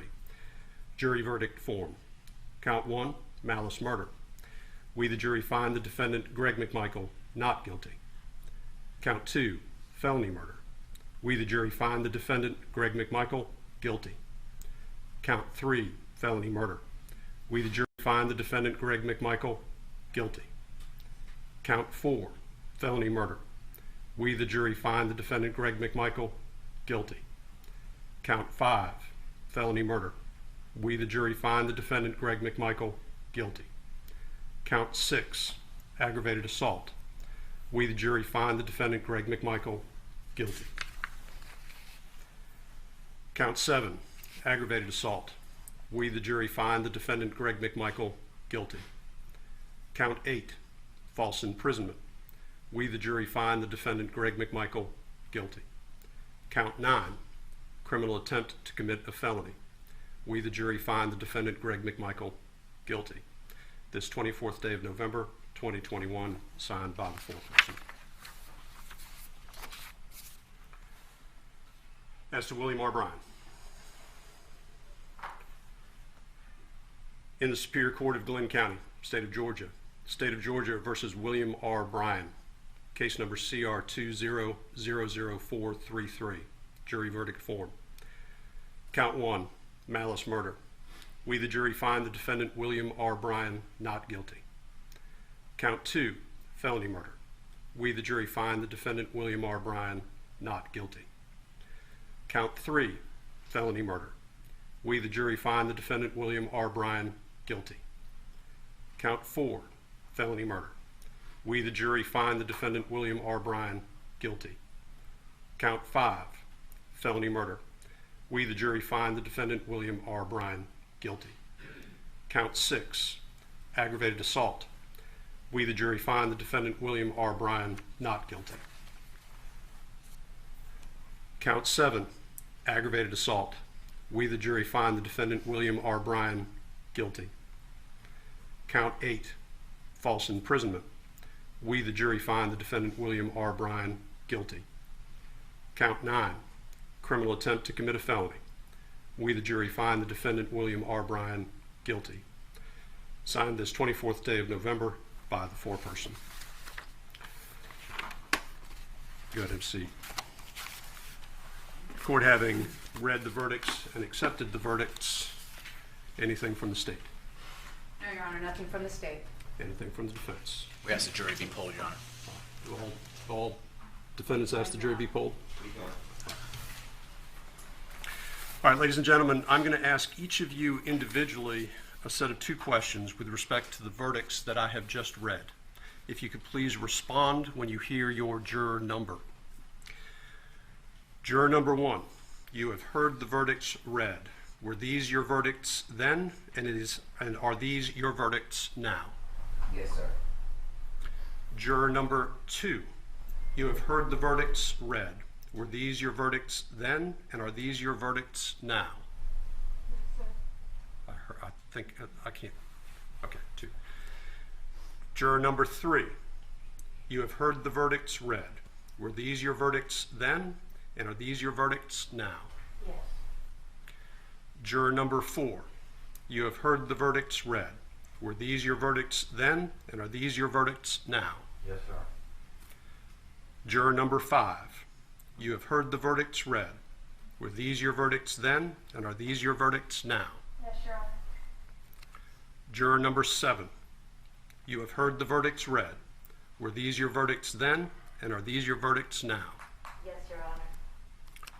Juror number 8, you have heard the verdicts read. Were these your verdicts then, and are these your verdicts now? Yes, Your Honor. Juror number 9, you have heard the verdicts read. Were these your verdicts then, and are these your verdicts now? Yes, Your Honor. Juror number 10, you have heard the verdicts read. Were these your verdicts then, and are these your verdicts now? Yes, Your Honor. Juror number 11, you have heard the verdicts read. Were these your verdicts then, and are these your verdicts now? Yes, Your Honor. Juror number 12, you have heard the verdicts read. Were these your verdicts then, and are these your verdicts now? Yes, Your Honor. And juror 16, you have heard the verdicts read. Were these your verdicts then, and are these your verdicts now? Yes, sir. The jury has been polled. Anything further from the defense? No, Your Honor. From Greg McMichael? No, Your Honor. From Mr. Bryan? No, Your Honor. All right. Ladies and gentlemen, what that means with the court having accepted your verdict is that your role in this case is now at an end. What we're going to do today is I'm going to have all of you, the panel and the 3 alternates, go ahead and retire into the jury room. I'm going to address a couple matters logistically with you in the jury room once we get done here. But before we do that, and before I excuse you, I do want to thank you publicly for your service here in Glenn County. It has been a long trial, and I appreciate the fact that you have been attentive. You've listened to the evidence, and that is what we ask in this court. It's a very simple ask in a very complex way, so it's appreciated. When we all got together, I say we all got together, when we got together at different times, I said that I was going to thank you a number of times and how I was going to tell you I do truly appreciate your time here. Hopefully you understand why I said that when we started. I do also hope that you got a little bit of an insight into what goes on in a trial and maybe understand a little bit more of how important it is for members of our community to come down and be part of this process and serve as jurors in this community. So again, thank you for that service. And I'll come address you all in just a moment. You're excused. All right, for the jury.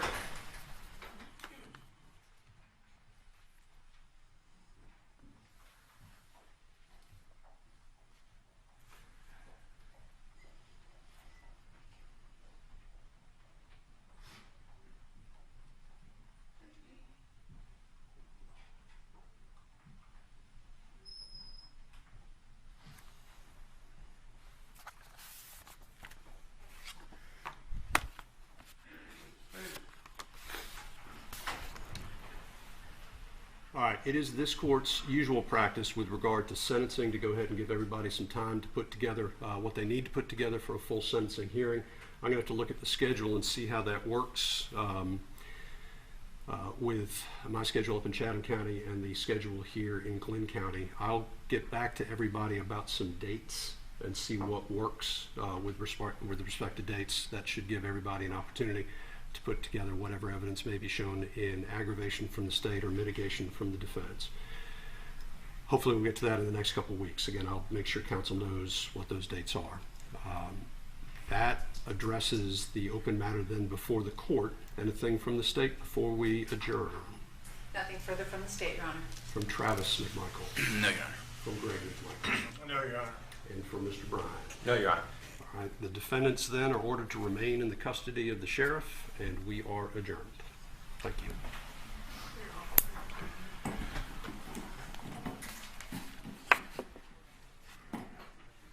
Folks, Black Star Network is here. Hold no punches. I'm real revolutionary right now. Support this man, Black Media. He makes sure that our stories are told.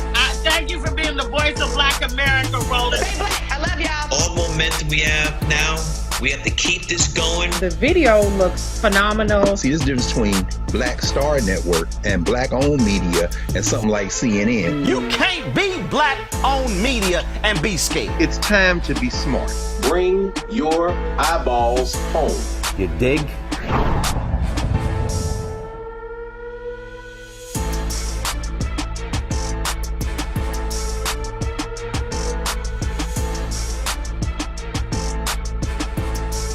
I remember the story about the white cops who beat up a fellow brother in blue who was undercover. Well, here's an update on one of the cops involved. Former St. Louis officer Dustin Boone received a light sentence for beating and permanently injuring a black undercover cop in 2017 at a racial justice protest. He will only serve 1 year and 1 day. That is way less than what the victim, Luther Hall, and prosecutors suggested. Boone's lawyers say he did not participate in the initial beatings. Now, according to court documents, Boone has a history of abusing suspects.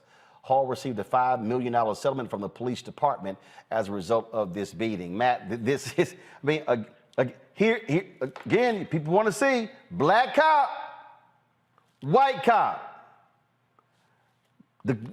When it comes to the cop, operative words there are black and white. That's exactly right. And, you know, frankly, I don't understand how this isn't a scenario where the officer gets heavier punishment. What's never made sense to me is if we imbue officers with all the ability to go out and enforce the law, then when they commit acts that are violative of the law, it stands to reason they should be held to an even higher standard. So to get a year in jail for brutally beating an undercover cop at a protest is just absurd. It's inexcusable, and there's no way to defend it beyond exactly what you said, Roland. White cop, black cop being the victim. Outside of that, it doesn't make any sense, and it's not anything you can, really defend in any way. I have always maintained, Lee, that there should be a higher standard for cops. And again, but this system, what it does, it always treats them with kid gloves, and no, we don't want to hurt their feelings when we see the sort of heinous actions they are involved in. Yeah, man, and other law enforcement officers ought to stand with you in that sentiment, because the bad apples give the good apples a bad name, right? We lump them so often, they get lumped in the same bunch. And so, I would just encourage law enforcement officers, particularly those who look the same way that all three of us do, would stand up and say, look, it's time to go hard. Throw the book at these folk who abuse the law, who are charged with enforcing the law and protecting people. When they abuse the law, when they break the law, like, yeah, we need to look at these laws and statutes around the country and make the penalty even higher to prove a point. I'll say this, as elected officials, when various prosecutors go after elected officials that that may have done what they've been accused of, they like to throw the book at them, right? Because they want to set an example, especially for Black elected officials. They want to set an example that others can see and will not do the same thing. I think they should do the same thing. All right, folks, back to that Roland Mark unfiltered video in just one moment. Once upon a time, there lived a princess with really long hair who was waiting for a prince to come save her. But really, who has time for that? Let's go. Feeling myself. I'm feeling She ordered herself a ladder with Prime one-day delivery, and she was out of there. I want some hood girls looking back at it and a good girl in my tax bracket. Now, her hairdressing empire is killing it. And the prince? Well, who cares? Prime changes everything. But I'm back at it and I'm feeling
this weekend for the Bayou Classic, broadcasting live in partnership with Coca-Cola Friday and Saturday. You do not want to miss it.